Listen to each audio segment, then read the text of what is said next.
Bienvenue à tous pour ce live tendance de novembre. Tendance non pas prédictive, mais tendance conseil. Alors, ne vous étonnez pas si je regarde un peu de l'autre côté aussi, c'est parce que j'ai pris le téléphone de mon mari pour faire également un live, une vidéo YouTube. J'aimerais bien que ces tendances soient sur YouTube, donc bienvenue YouTube également. Et bienvenue à celles et ceux qui me suivent sur ma page. Donc je suis d'un côté avec vous et de l'autre côté sur YouTube. YouTube, vous ne voyez que les cartes, vous ne voyez pas mon visage, mais en même temps vous n'en avez pas forcément besoin. Par contre en live, vous me voyez. Donc coucou à tous. Alors quel format j'ai choisi pour ce live vidéo YouTube? J'ai choisi un format 3 tas de cartes. Voilà, faut que ça soit quand même assez concis, assez précis. Les vidéos YouTube, quand ça dure plus d'une demi-heure, généralement les gens sont pas hyper fans. Donc de toute façon, on va pas faire un live très très long. Voilà, donc je vais vous laisser arriver progressivement. Je vais vous laisser vous imprégner de l'énergie de ce début du mois de novembre. J'espère que vous allez tous bien. Et puis, je vais vous demander de choisir entre les 3 tas que j'ai devant moi. Donc j'ai utilisé l'oracle de la lune, j'ai utilisé l'oracle G, et j'ai utilisé également l'oracle bleu, donc que vous pouvez voir ici YouTube, oracle bleu, oracle G, oracle de la lune. Et vous, je vous les montrerai, ne vous inquiétez pas. Pour celles et ceux qui sont en live sur ma page, Julie Zosdam, voilà. Donc j'ai 3 tas de 3 cartes en réalité, donc j'ai 9 cartes devant moi. Coucou tout le monde, j'espère que vous allez bien. Voilà, donc je vous laisse choisir. Vous avez le temps, essayez de vous connecter, de demander un petit peu à l'univers, à vos guides, les conseils dont vous auriez besoin ce mois-ci, parce que comme je vous disais en début de vidéo, c'est pas des tendances prédictives, c'est des tendances conseils. Alors bien évidemment, vous allez avoir de la prédiction dedans, mais moi je préfère faire les tendances conseils. Comment bien aborder cette fin d'année? Finalement, on est déjà presque à la fin de l'année, hein. Voilà, on est entré dans l'automne. Et ben, qu'est-ce qu'on vous conseille? Qu'est-ce qu'on nous conseille? Parce que bien évidemment, moi, je me mets avec vous. Je serais plutôt partie sur le tas numéro 3, moi, qui me parle bien. J'ai pas regardé les cartes avant, donc je ne sais absolument pas ce qu'il y a. Donc, je vais faire comme vous. Je vais tester en direct. Voilà. Donc, bien évidemment, cette vidéo pourra être revue en replay pendant 30 jours sur ma page et pourra être revue à volonté sur YouTube. Donc, n'hésitez pas à partager sur vos réseaux. Je vous mettrai aussi le lien YouTube que vous pourrez également partager. Alors en fait, Sandrine, tu as... en fait, j'ai 3 cartes devant moi. Donc l'oracle de la lune, il y sera. Regarde, tu vois, en fait, tu as un G, un bleu et une carte de la lune. Donc de toute façon, n'hésite pas. Le seul choix sur lequel tu pourrais hésiter, c'est 1, 2 ou 3. 1, 2 ou 3. Mais de toute façon, dans chaque tas, tu as les 3 cartes. Donc, comme ça, un max de conseils en très peu de temps. Allez, on va commencer. Comme je vous ai dit, il faut que le format soit pas trop long. Celles et ceux qui ont choisi le tas numéro 1, qui se trouve ici à ma gauche. Hop, je retourne. Comme ça, sur YouTube, on peut bien voir les cartes. Normalement, j'ai bien mis la caméra pour que vous voyez bien. Ok. Donc, je présente à tout le monde le tas numéro 1. Coucou à tous. Alors, le tas numéro 1, on a le printemps. Donc, je vous montre en live, je vous montre sur YouTube. On a la carte du printemps. On a la carte de la maison. Ici, dans l'oracle bleu, carte de la maison. Et sur l'oracle de la lune, on a le loup. Et le mot-clé, c'est l'avidité. Ici, pour l'oracle de la lune. Alors, qu'est-ce que ça veut dire tout ça? Eh ben, ça veut tout simplement dire le printemps. Nous ne sommes pas au printemps. Donc, vous voyez, on peut pas interpréter cette carte comme une carte de datation. On n'est pas au printemps. Par contre, il faut aller voir toute la symbolique qu'il y a derrière le printemps. La symbolique qu'il y a derrière le printemps, c'est le renouveau, les nouveaux projets, la nouvelle dynamique, le fait d'avancer, etc. Donc, si vous avez choisi ce tas numéro 1, peut-être qu'en ce moment, vous êtes dans cette dynamique de nouveaux projets, d'essayer de tenter des nouvelles choses. Voilà, quelque chose qui commence à germer, ces petites graines qu'on sème et qui généralement poussent au printemps. Vous remarquerez, comme par hasard, souvent on a quand même pas mal de déblocage au niveau du début de l'année, donc au niveau du printemps. Donc ça, c'est bon à savoir. Est-ce que vous avez des projets là qui sont en train de germer, auxquels vous pensez mais qui sont pas encore concrétisables maintenant? Ça serait déjà une première piste d'interprétation. La deuxième piste, bien évidemment, la maison. La maison, souvent, c'est tout ce qui est relié à la famille, tout ce qui est relié à l'organisation de la famille, et surtout tout ce qui est relié à l'intériorisation. Il faut pas oublier que nous sommes notre propre maison. Donc, faut peut-être pas interpréter la maison dans le sens uniquement le bâti, l'achat de maison, la location de maison, l'agencement de la maison, la déco de la maison, tout ça, ok. Pourquoi pas, c'est une piste d'interprétation possible, mais c'est pas suffisant. Vous voyez, en plus, je sais pas si vous avez remarqué, mais sur la carte, vous avez une tortue. Est-ce que vous la voyez, la tortue en dessous? Donc on a cette maison dans le fond, je montre à YouTube également, et on a une tortue qui est juste ici au premier plan. Et on sait que la tortue, voilà, sa maison, c'est sa carapace, vous voyez. Donc avoir la représentation que vous avez de la tortue, mais généralement on se dit une tortue ça avance pas vite, c'est un petit peu, voilà, c'est pas très dynamique une tortue quand même, mais ça avance pas vite, mais ça avance sûrement. Et puis la symbolique de la carapace de la tortue, donc c'est-à-dire cette intériorisation, c'est ce que je vous disais. Donc la maison, faut vraiment le prendre dans le sens intériorisation. Est-ce que en ce moment vous allez voir à l'intérieur de vous-même, ou est-ce que vous avez plutôt tendance à vous éparpiller, à vous disperser, à aller voir l'extérieur? Ça c'est important. Pourquoi en lien avec le projet? On peut les associer très facilement ici, parce qu'en fait les projets, ça vient de vous. Voilà, les projets, ça vient de vous, ça vient de votre intériorisation. Bien évidemment, ça peut être chaperonné par des personnes extérieures, mais les projets, ils naissent à l'intérieur de nous. Donc peut-être que ça serait une bonne occasion, là, en cette fin d'année, en ce mois de novembre, de faire un petit point sur quels sont vos projets, qu'est-ce que vous avez envie de faire, qu'est-ce que vous avez envie de créer, pour cette année qui arrive, et qu'est-ce que vous avez envie de faire pousser pour ce printemps prochain, qu'est-ce que vous avez envie de planter comme graines en ce moment. Ça, c'est très important parce que ça veut dire qu'il y a un potentiel créatif de projet en ce moment et que du coup, ce potentiel créatif de projet, il doit être exploité dès maintenant pour que cette tortue arrive finalement à bon port en début d'année prochaine. Alors bien évidemment, le loup très très important, le loup, la carte de l'avidité ici. Pourquoi? Parce que le loup, ça veut dire qu'on a tous un côté positif, lumineux, optimiste, et on a tous aussi un côté un peu plus sombre, un peu plus dark, un peu plus pessimiste.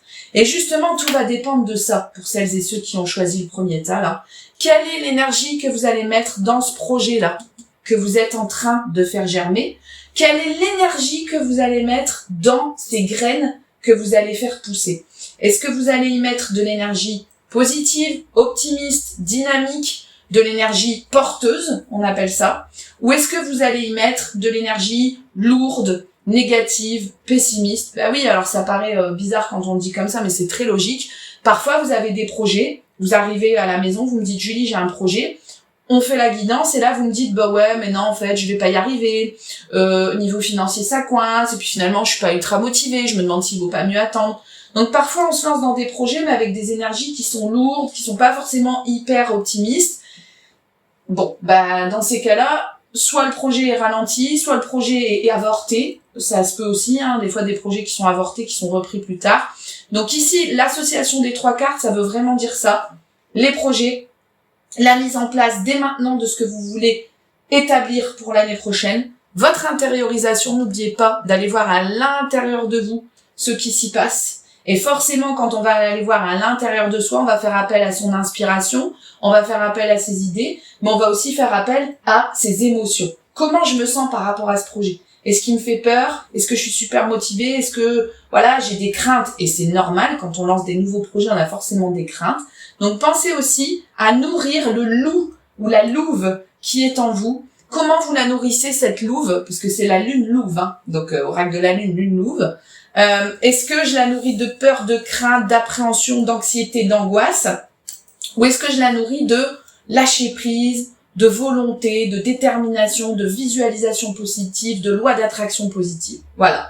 Donc en gros, le résumé, c'est si vous avez des projets qui soient professionnels, personnels, sentimentaux, achat de maison, local, immobilier, peu importe. Si vous avez des projets là que vous voudriez mettre en place début d'année prochaine, c'est carrément possible. Il faut que ces projets viennent de vous. Il faut qu'ils soient en adéquation avec vous. Alors, encore une fois, ils peuvent être accompagnés par des personnes extérieures, mais ici, ça vous resserre beaucoup plus par rapport à vous, à votre maison intérieure, à votre carapace émotionnelle, et quelles sont les émotions et les feelings que j'ai envie d'attribuer à ce projet. Voilà le détail, vous voyez, c'est pas simplement de la prédiction, on est vraiment dans les conseils. Donc le mot-clé de ce premier tas, c'est intériorisation, on va voir en soi. Alors méditation, voilà, toutes les techniques qui peuvent permettre d'aller voir à l'intérieur. Et on sème des petites graines, si possible positives, qui pourront germer à l'avenir. Donc ici, on était sur le tas numéro 1, que je vais décaler un petit peu, hop. Comme ça, YouTube, vous pourrez mieux voir le tas numéro 1. Je rappelle, printemps, maison, avidité du lit. Donc ici, ça reste toujours le troisième. J'entame le deuxième pour celles et ceux qui ont choisi le deuxième. Voilà, donc ça nous fait 10 minutes par tas, c'est top. On restera sur le créneau d'une demi-heure si je ne tarde pas. On a le bateau en deuxième, le bateau de l'oracle G. On a les études pour l'oracle bleu. Des cartes qui sont neutres, hein, finalement, complètement neutres. Et puis nous avons la carte de la concentration sur l'oracle de la ligne que j'aime beaucoup. J'adore cette image de cette femme plongée à moitié dans l'eau, avec cette bulle autour d'elle, ce papillon sur le chakra du troisième œil, ses yeux fermés. Je ne sais pas si vous appréciez cette carte, voilà, si vous la visualisez bien, mais alors moi j'adore. Elle dégage une sérénité, cette carte, voilà. Donc, comment associer finalement également ces trois cartes qui sont hyper importantes? Alors, le bateau, c'est une carte de déplacement géographique, on appelle ça. Et c'est une carte qui finalement symbolise l'évasion. Donc, peut-être que si vous avez choisi ce deuxième tas, peut-être que vous avez envie de vous évader en ce moment. Évader physiquement, évader psychologiquement, peu importe. Ça veut dire que vous avez besoin finalement de sortir de cette routine, de ce quotidien, de cette pesanteur, de cette lourdeur peut-être qu'on vit là en fin d'année. On sait que l'automne, c'est une saison où on a tendance à être un petit peu fatigué, manque d'énergie, de vitamines. Donc voilà, peut-être que vous êtes dans une pesanteur en ce moment sur les paperasses. Alors vous voyez, c'est pour ça qu'on a aussi les études. Peut-être que vous avez entrepris en ce moment des papiers, des démarches administratives, des formations, des remises à niveau, tout ce qui est en lien en fait avec le concret, quoi, le palpable. Ok, donc ça c'est très bien. Et finalement, on vous dit pas d'abandonner ce truc-là puisqu'on vous dit concentration. Donc cette concentration sur ces papiers, elle est très très importante quand vous regardez bien. Les deux cartes sont aussi associées.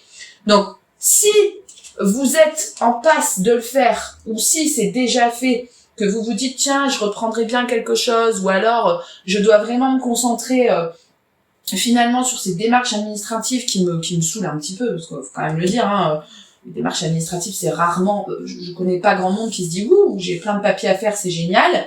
Non, mais finalement ça semble nécessaire. Donc pourquoi pas, voilà, ce mois-ci, reprendre peut-être une petite formation, aller vous replonger dans des bouquins, rechoper des informations sur un sujet qui vous intéresse. Ok, donc la concentration, elle est ici, quand on associe ces deux cartes, elle est mentale.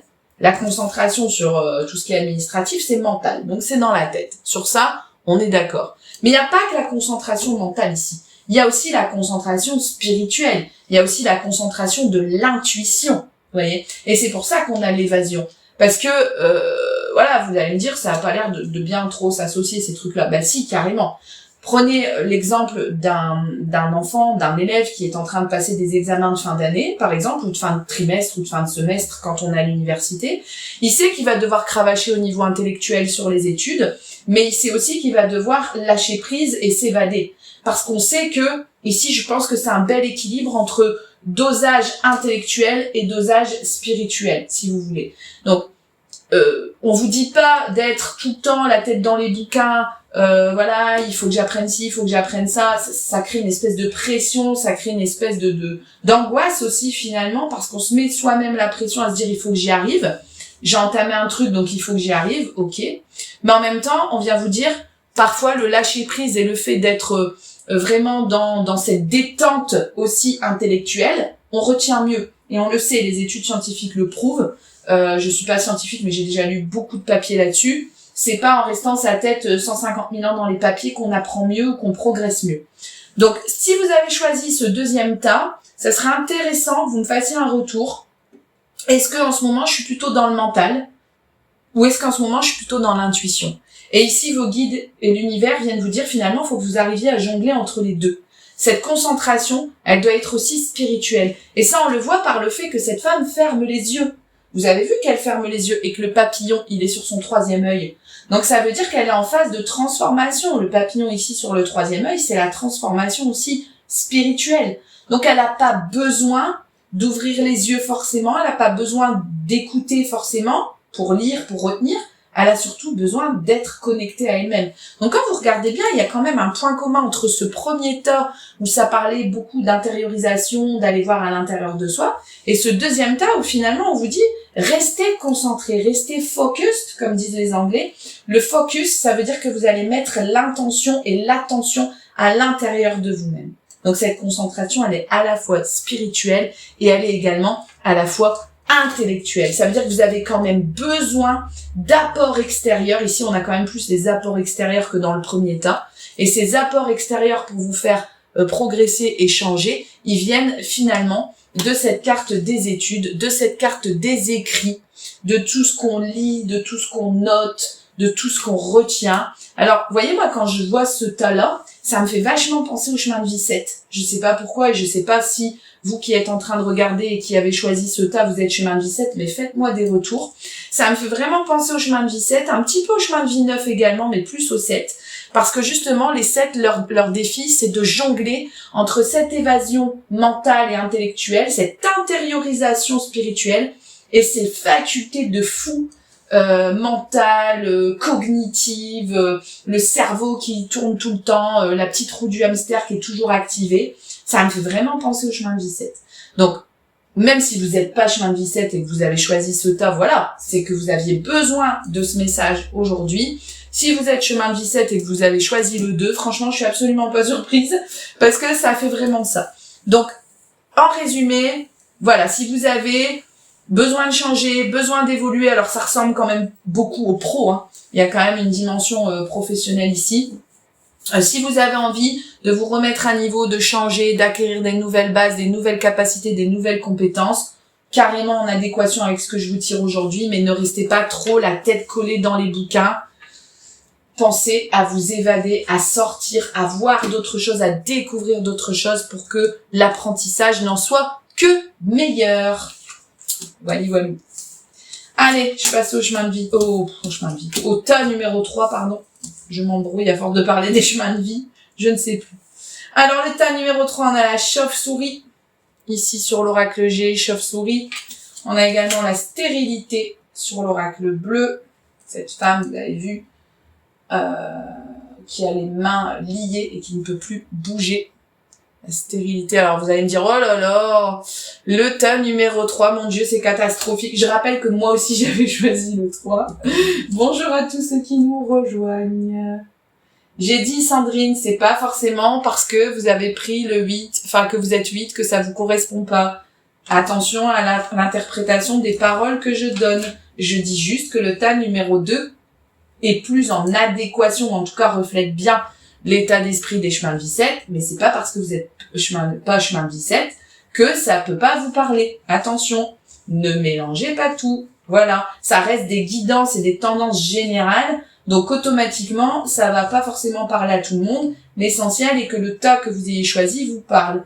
Peut-être qu'il vous parlera pas maintenant, mais qu'au courant du mois de novembre, il va commencer à vous parler. N'oubliez pas qu'il y a aussi la prédiction. Voilà. Je dis juste que le 2 ressemble plus au chemin de vie 7, mais moi perso, je suis chemin de vie 44. Si j'avais choisi le 2, il m'aurait parlé aussi. Pourtant, je suis pas 7. Oui, c'est compliqué quand on hésite, hein, pas évident. Donc l'interprétation du 3e tas, alors la chauve-souris. Est-ce que en ce moment, on manque un petit peu de confiance en nous?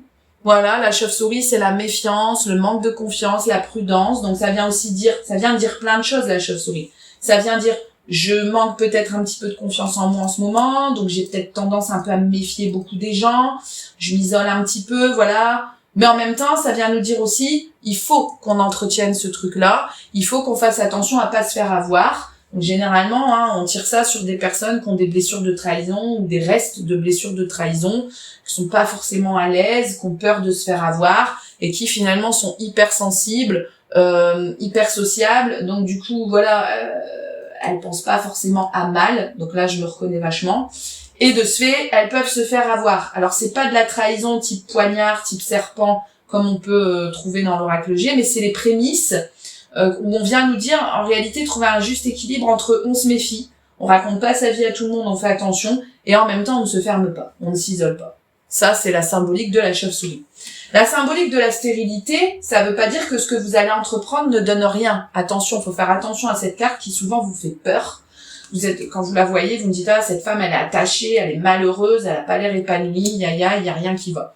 C'est pas qu'il y a rien qui va. C'est qu'il y a des choses qui ne vont plus, c'est l'équivalent du désert dans l'oracle G. Il y a des choses qui ne vont plus, et ces choses qui ne vont plus, il faut veiller à s'en débarrasser. Vous voyez? Il faut veiller à s'en débarrasser parce que justement, on dirait qu'il y a des choses finalement, vous voyez, un peu comme une mue de serpent. Alors tout à l'heure, on était sur la tortue, là, l'image que j'ai, c'est le serpent.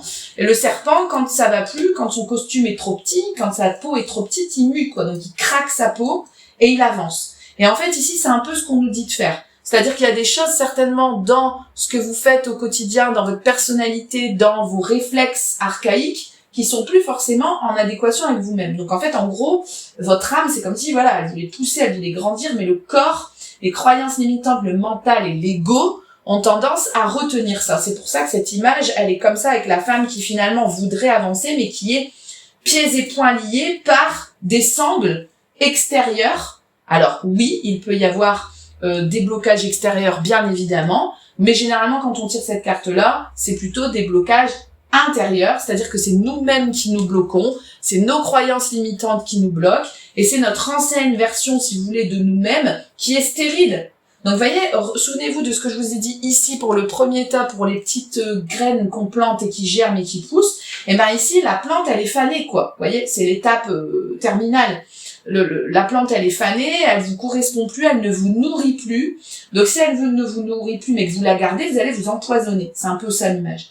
Donc, ça serait bien de faire un petit bilan ici sur qu'est-ce qui ne me convient plus, qu'est-ce qui n'est plus en adéquation avec moi-même, voilà. Et du coup, je m'en débarrasse. Alors, ça paraît facile à dire comme ça paraît super simple. En réalité, c'est beaucoup plus complexe. Parce qu'il peut s'agir, par exemple, d'une relation à long terme, amicale, familiale, sentimentale, qui ne vous correspond plus. Et dans ces cas-là, c'est hyper compliqué de se débarrasser d'une relation, ou en tout cas d'y mettre fin. Ça se fait pas comme ça. Ça peut être un travail qui vous convient plus, qui n'exploite plus toutes vos capacités, toutes vos compétences. Vous vous dites, je me sens limitée, en fait, j'arrive pas vraiment à progresser. Et ce qui explique aussi cette dégradation en termes d'ambiance, finalement, parce qu'on sait très bien que quand on est limité, quand on n'est pas au max de ses capacités, qu'est-ce qu'on fait? On commence un petit peu à bouder, on commence à être dans son coin, on commence à s'isoler, on commence à baisser en énergie. Donc ces deux cartes sont complètement liées, même si elles vous paraissent négatives, elles sont pas du tout négatives ici. La symbolique, c'est le nettoyage.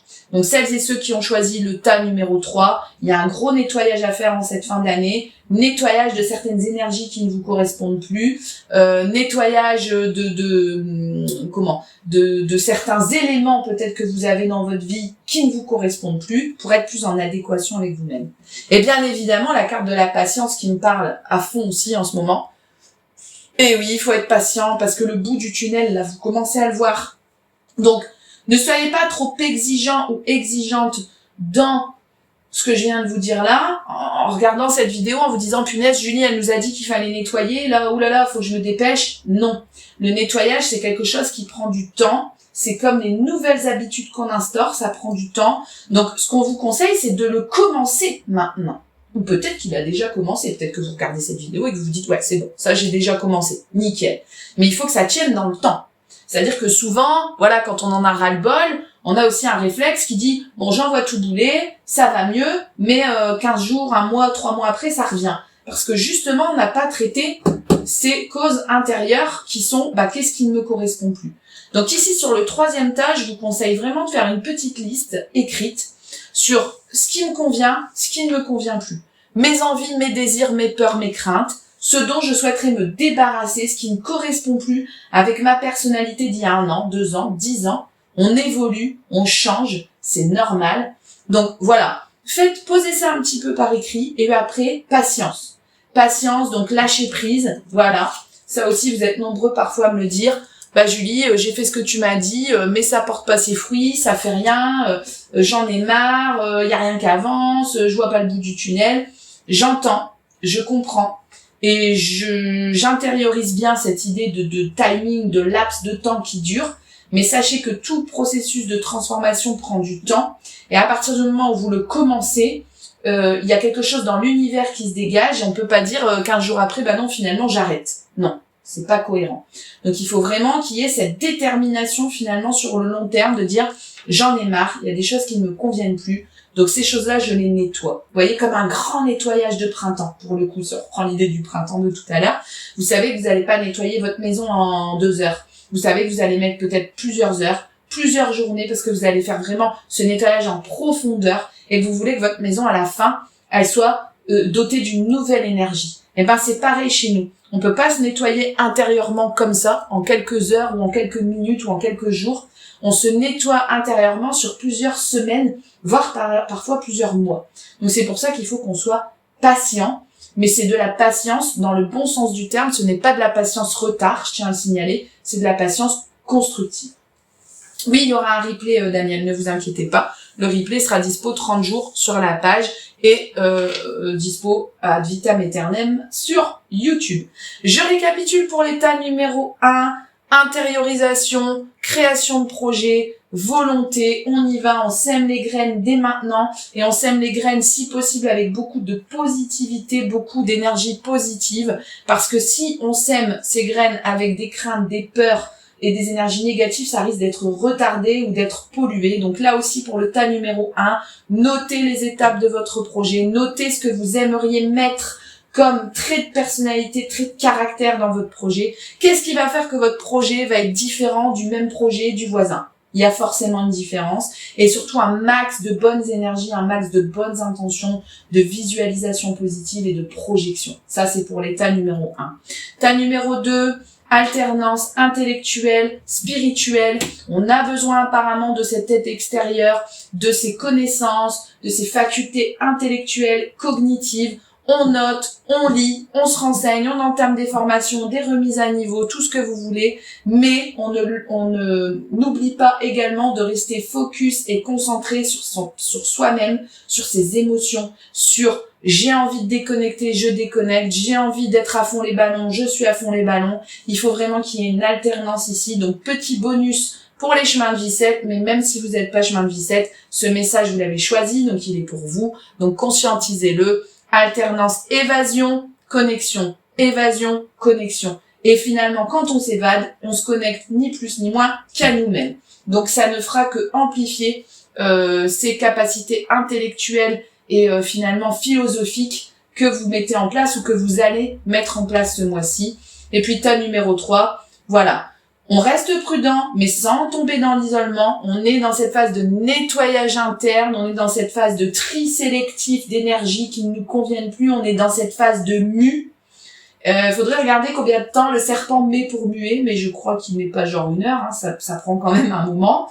Et ben c'est pareil, vous êtes en train de muer, vous êtes en train de changer, patience, bienveillance, pas trop d'exigence, pas trop de pression, parce que si vous vous mettez la pression, vous allez vouloir du résultat tout de suite. Et ce résultat, il peut pas arriver tout de suite. Donc, il faut vraiment bien être dans cette patience et dans cette bienveillance qui finalement caractérise tout processus de changement et tout processus de nettoyage sur le long terme. Voilà, bah écoutez, moi je vous embrasse. Merci Sabrina pour ton retour. Oui, j'essaye d'être claire, j'essaye d'être constructive, j'essaye d'être précise.